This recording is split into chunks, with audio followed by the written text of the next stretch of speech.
Today on Locked On Canadiens, as the season opens for the Habs tonight, what would need to happen for us to consider this a success for them?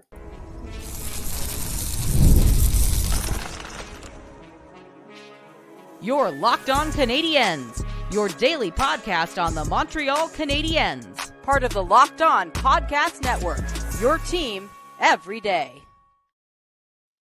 Hi there, everyone, and welcome to episode 1157. We want to thank you all for making us your first listen of the day every day as part of the Locked On Podcast Network, where you get your team every day free and available wherever you get your podcasts, as well as here on YouTube.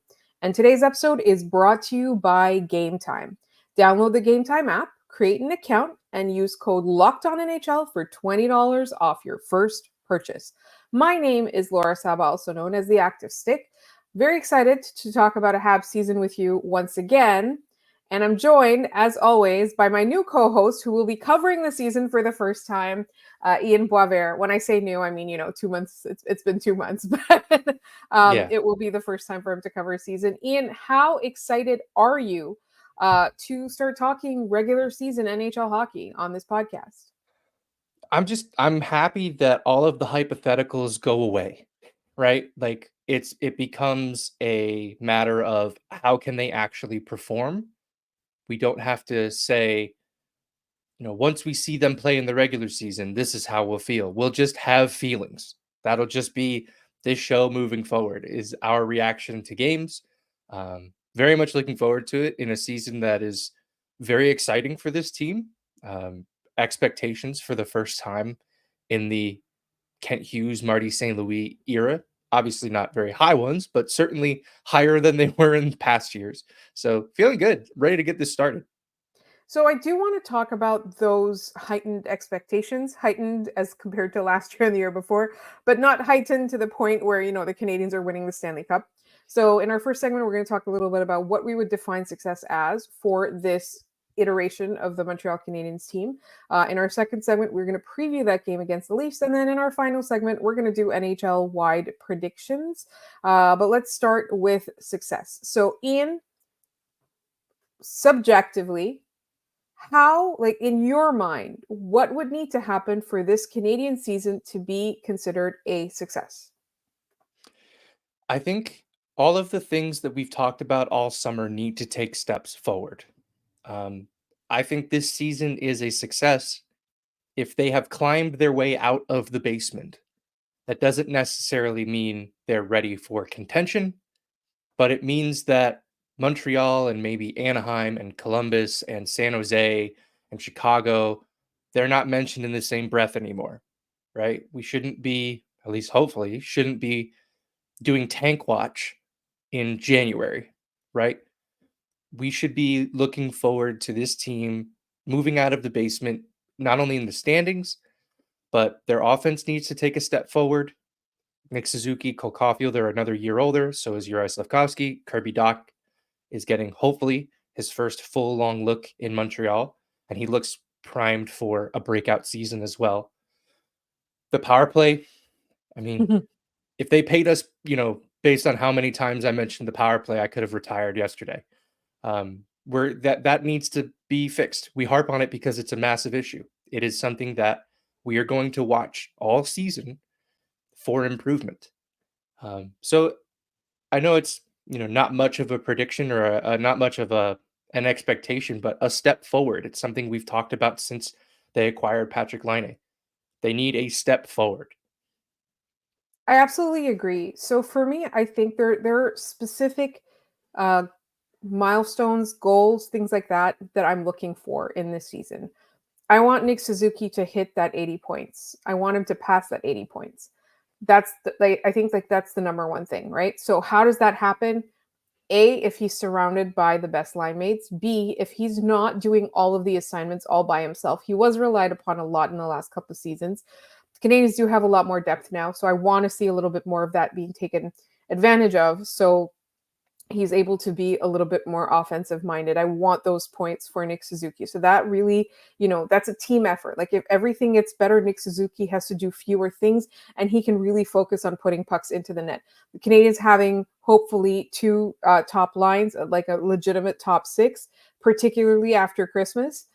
I think that's going to help and that's going to improve that, right? So that's one of the top things that I want to see is Nick Suzuki being able to hit that marker, because it means the entire team was able to get better and relieve him of so much of the tough assignments that he had last year.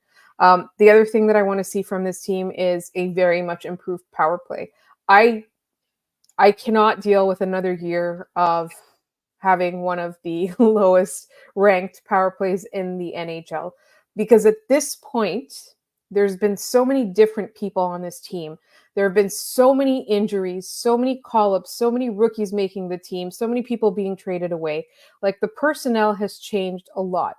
But if that does not improve this season, it means that since Martin St. Louis joined this team and began heading this coaching staff, there have been no new ideas. And that concerns me a lot. So for me, I need to see an improvement. That's no question, right? Defensively, I would like them to give up fewer high danger chances. There were a lot of really fun games last season that we watched, and then when we looked at the heat maps, essentially the opponents were in the Habs kitchen. I don't want that. I want to see less of that. I want to see them giving up fewer. Like I think it's too much to hope for an improved goal differential, like a dramatically improved goal differential. But I think, just giving up fewer high danger chances, giving up fewer chances overall would be great.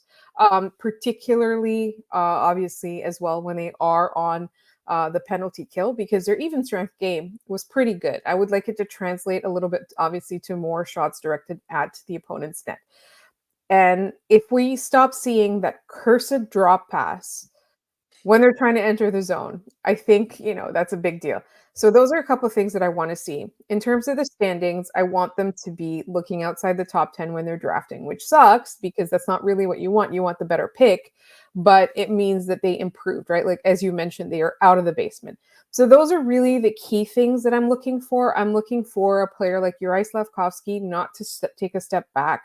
I'm looking for, players like Joshua Roy, for example, really insisting on being back in the NHL and really solidifying their spot there, right? Like fighting for that spot. Because if you've got a guy like that with a chip on his shoulder trying to prove to the Canadiens they were wrong to send him down to start the season, like that can only be good, right? So there's so many things, there's so many opportunities. But for me, I think the biggest thing is improved team defense.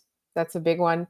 And just freeing up Nick Suzuki, like having enough depth for him to be able to thrive.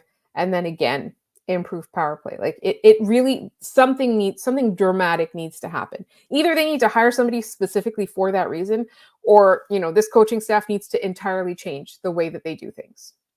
Yeah. Look, I mean, the way that I'm thinking about this, the NHL trade deadline is March 7th, 2025, which sounds like a made up date because it is. I think you can judge this season as a success if on March 8th, Christian Dvorak is still here, David Savard is still here, Yoel Armia and Jake Evans are still here, and you can justify them still being here. That to me is a sign that this team is at least in the conversation, in the mix, as the Canadiens, brass likes to say. If they're in that conversation, it means that they've taken a tremendous step forward. And while they might not be a playoff team, you can at least justify, okay, let's stand pat and see how this team can play down the stretch when these games are, the intensity is ratcheted up. When you're essentially playing playoff games for a month, how can that team handle that moment?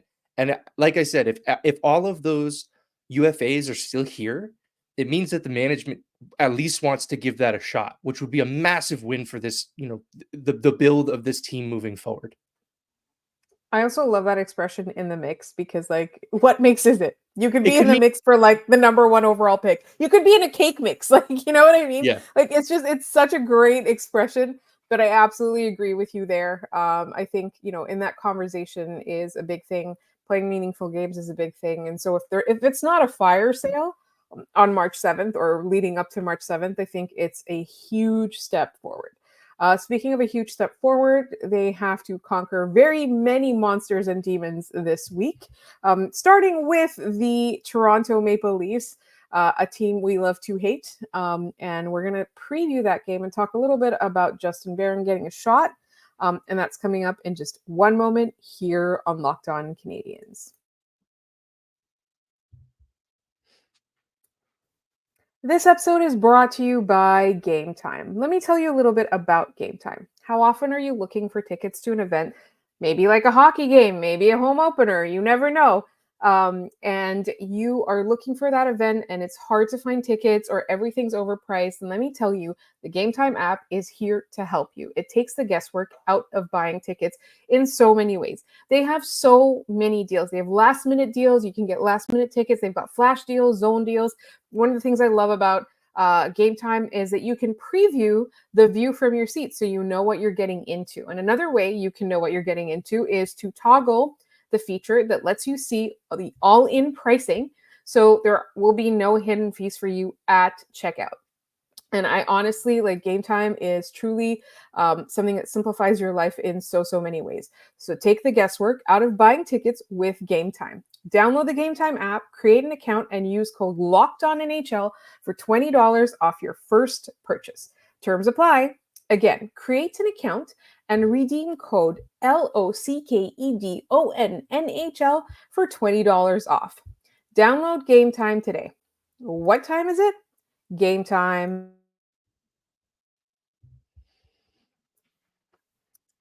All right. Well, let's talk about the Toronto Maple Leafs. Speaking of cursed, things we don't want to see, things we don't love to see, the faces of the Toronto Maple Leafs. So this game, it's going to be hard for the Canadiens. The Leafs have a lot of firepower up front. We talked about how the Habs don't have great special teams at both ends. This is going to be a test, obviously, with so much skill. And especially on opening night, there's going to be a barrage of shots directed at, I'm assuming, Samuel Montembeault is starting, right? That's, that's what we've heard. Hopefully that doesn't change, right? So like Ian said, they have to weather the storm, right? I think that's really the key. And if you were listening yesterday, we talked a little bit about, in particular with this game, the Habs have to be really good at capitalizing on opportunities and staying out of the box themselves.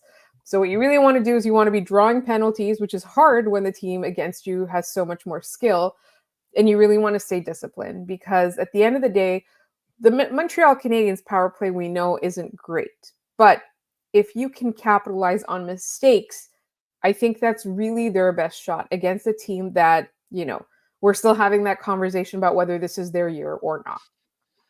Yeah, and I think that's the capitalizing on mistakes aspect of this has been the story of the Montreal Canadiens versus this Matthews era of Maple Leafs. You go back to that first round playoff series, look at a lot of the goals they scored, a lot of the big goals they scored where they weathered the storm and they pounced on a chance. And that was just the difference maker. I think of Paul Byron in game one. Montreal was hemmed in their zone and Paul Byron gets a breakaway, gets tripped and scores from his knees. That's the sort of, goal that we've grown to see from the Canadiens against the Toronto Maple Leafs, especially in the opening game. The opener is always a gong show every single time. Like there's going to be 15 goals. There's going to be 20 power plays per team. It's usually just completely bonkers. So I hope they're ready for that. They seem to be ready for it just about every year, but they fall short. Looking at the lineup, the Toronto Maple Leafs. Before you say anything go ahead. further, I would like you to remind me what happened in that playoff series that you were just talking about. It was 3-1, and then it wasn't 3-1. It very wasn't 3-1. I love it. All right, sorry. Go on. You're talking about looking at the roster right now. Yeah, let's take a look at the Leafs lineup. Yeah, the first line is going to be Austin Matthews, Mitch Marner, and Matthew Nyes, who's an annoying power forward. That's a pretty good NHL line. Second line is Max Domi on the wing, John Tavares down the middle, William Nylander on the right side. Third line, Max Pacioretty, Pontus Holmberg, Nicholas Robertson. Fourth line, Steven Lorentz, David Kampf, and Ryan Reeves will likely be playing in this game. How long before him and Xhekaj mix it up to get back to the in the mix conversation? How long before they start messing everything up? Arbor, listen to me. draw the penalty. Do Yes. not instigate. Like, Yes. Breathe. you know what I mean? Get that guy off the ice for a while. You know, nobody needs to see him for too long. I think for me, like the interesting thing about the Toronto Maple Leafs is that they have so much skill with their top 4 players up front. And then after that, it doesn't scare me at all. Right? It Yeah. simply doesn't. Like, what scares me is Ryan Reeves doing something stupid, because he's very prone to doing that, or Max Domi doing something stupid. But like, John Tavares has like lost so many steps in the last little while. Max Domi, you know, we're familiar with that. Max Pacioretty could be coming in, getting booed, you know, getting like a chip on his shoulder or something like that. Like, it happens with all former Montreal Canadiens. But it seems to me that he's also taken a huge step back, right? Like, he's just aging out. Like, it's natural. He's had a lot of injury issues as well, and he's not the Wolverine he used to be, right? But that, like, it doesn't scare me, other than that top line plus William Nylander. And I hope that, you know, I don't end up eating my words, but if the Canadiens are going to be losing this game, it will be at the hands of that top 4. Yeah, I think so too. I do also want to pinpoint Nicholas Robertson, who scored on the Canadiens a bunch in the preseason.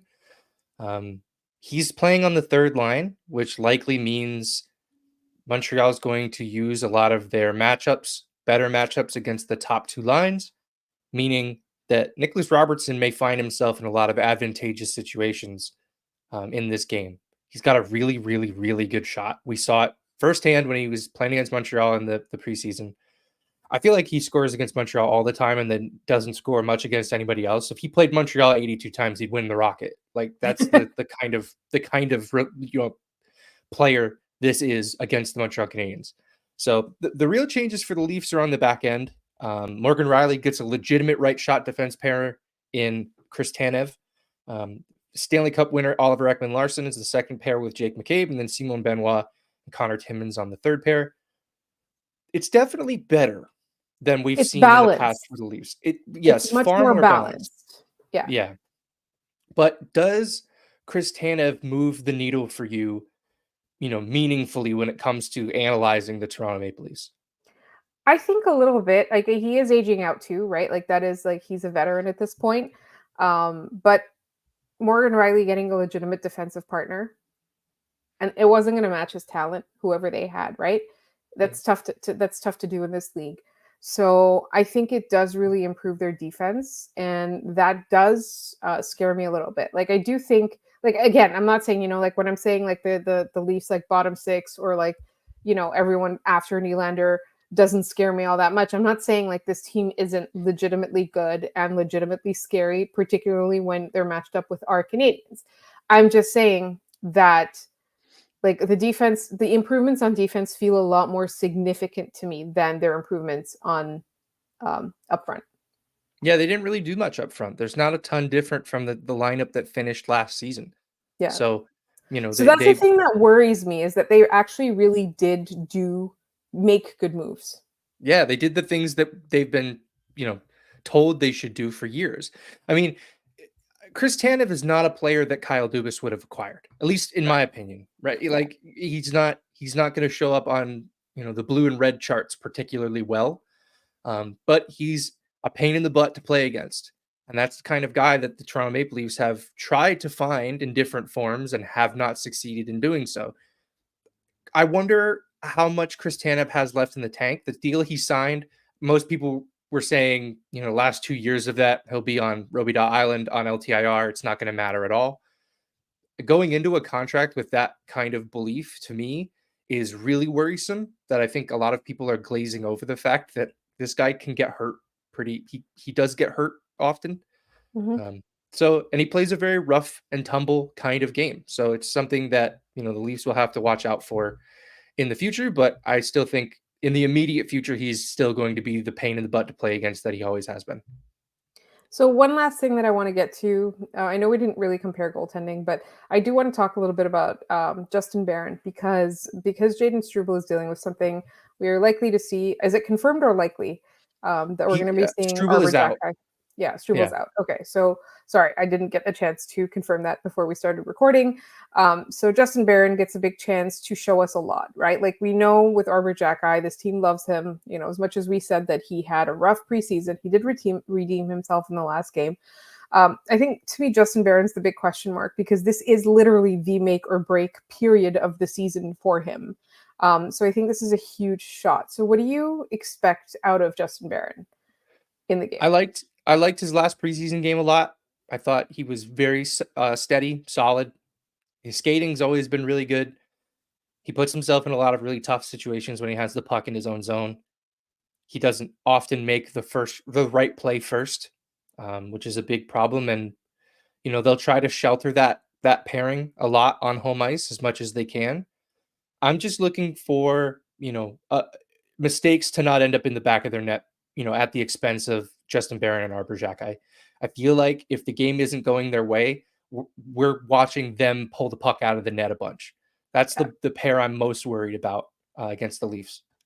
So we'll see how it goes. But in the meantime, it is, opening night. There have been a couple of games as we were recording, but we did want to have some predictions for the season overall. And do not forget, there's trivia coming up later on in this episode. And that's coming up in just one moment here on Locked On Canadiens. This episode is also brought to you by FanDuel. Here on Locked On Canadiens, you hear us talk about FanDuel a lot, and there's a big reason for that. It is America's #1 sports book. It's honestly a one-stop shop. Everything is so easy, and particularly now with the NFL season starting, you can start the season with a huge return on FanDuel. When you get a hunch in the middle of the game, you can check out the latest stats, view live play-by-play, and so much more on the same page where you're placing your bets. And you'll get started with $200 in bonus bets guaranteed when you place your first $5 bet. I'm going to say that again, just in case you didn't believe me. It is true. You will get started with $200 in bonus bets guaranteed when you place your first $5 bet. Visit FanDuel.com to get started. That's FanDuel.com.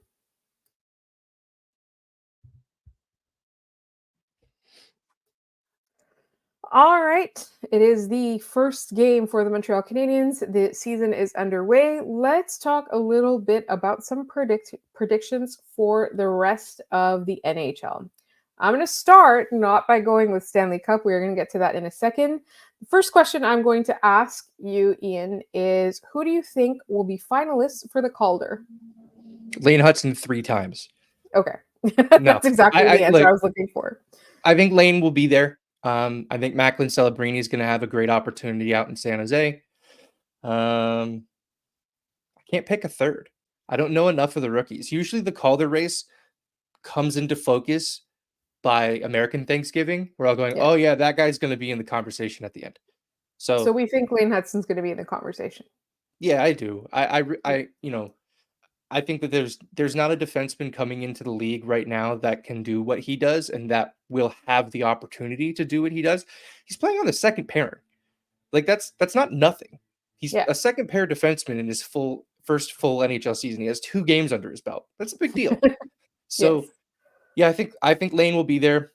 He might even win the darn thing. I don't know. I wouldn't put it past him. Arpon Basu keeps saying that people are betting against Lane Hudson and constantly losing that bet.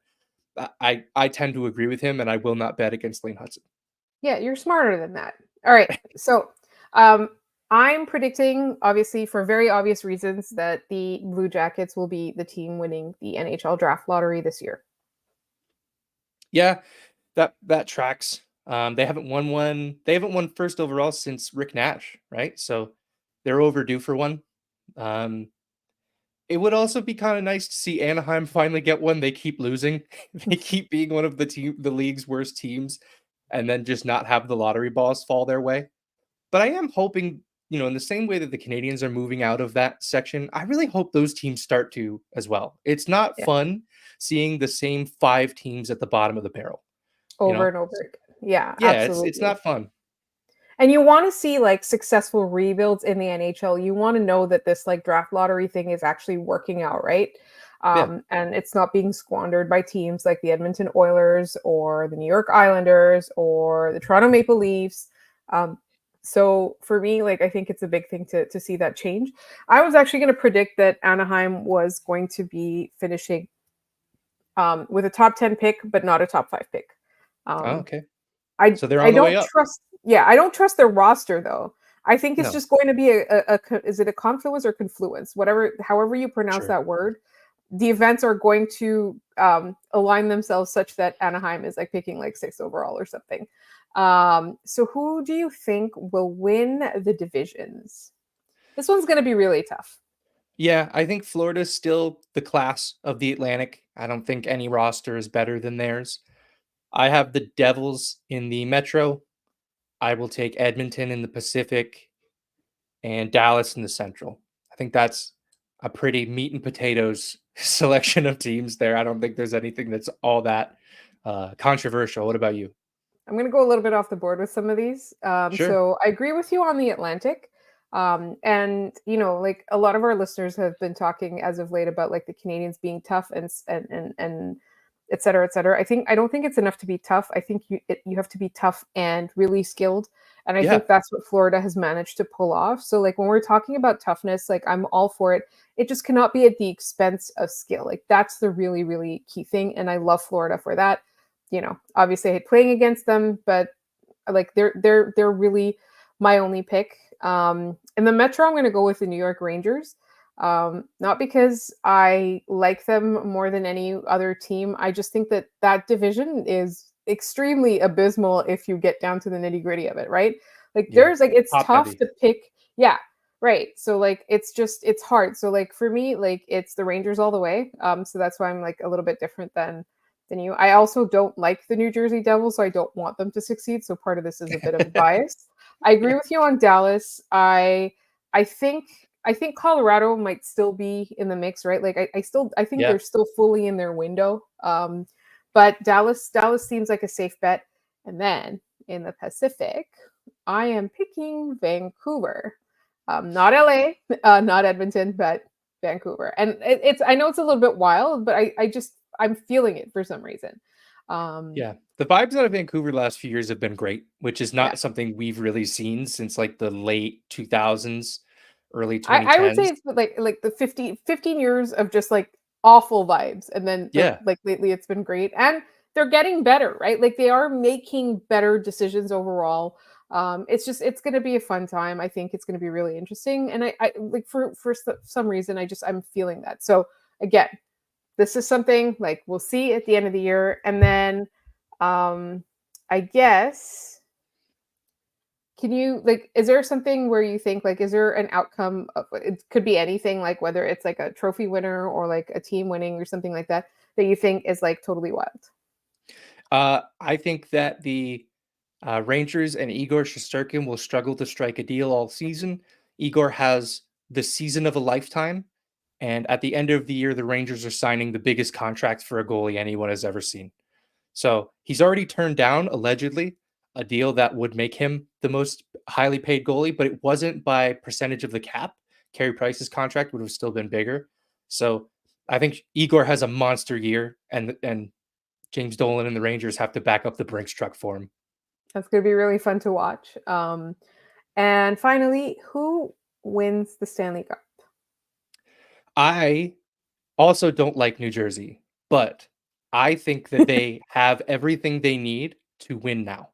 That roster is really, really, really good. So I have what did I say on Twitter? I said I tweeted this earlier today. Jersey over Vegas. I think Vegas is also really good, and people are kind of forgetting how good they are because they got knocked out early last year. But that'd be a really fun final. What about you? I want to see Dallas win. I don't know if they will, but that's the team I'm voting for as Yeah, if we get a say in it. All right. That's it for predictions. Ian, are we ready with trivia? we are. All right, all right. We'll get to yesterday's question first. Name the player. Florida, Chicago, Columbus, Chicago again, Edmonton, Buffalo, Montreal, Carolina. Laura, at the end of the episode, you got this one right, and it is Oh my god. I can't remember now. I can't Yaroslav remember. Spacek. Oh my god. I did get that. I got it at the end of Famously the traded to Carolina for Thomas Caberlet, which was always really weird seeing him in a Montreal in a Canadiens Habs jersey. jersey. It Thomas was so Haberle. weird. I still taunt Leafs fans with images of him in a Habs jersey. All right, here's today's. LA, Boston, Pittsburgh, Washington, Detroit, Chicago, Montreal, Phoenix. Phoenix is a hint. I'll give you LA, Boston, Pittsburgh, Washington, Detroit, Chicago, Montreal, Phoenix. Good luck. Interesting. Before we sign off, I do want to wish everybody that is down in Florida, a safe next couple of days into weeks into months. That storm seems really dangerous. We hope you all make it out of there. Please listen to your local people who are telling you what you need to do. It's going to be very dangerous. So we'll be keeping you guys in our thoughts. Yes, I absolutely agree. And obviously, we will be keeping track of everything, including the Montreal Canadiens season. So make sure you are subscribed to this podcast wherever you get your podcasts, as well as on YouTube. We are free and available, as you know. Also, you can find us all over social media. Ian is at Maybe It's Ian. I'm at The Active Stick. Our show is at LO_Canadiens on Twitter, and it's at Locked On Canadiens on Instagram. You can also email us at lockedoncanadiens@gmail.com. Thank you so much for listening, and we will be back with a game recap for the first game of the season tomorrow.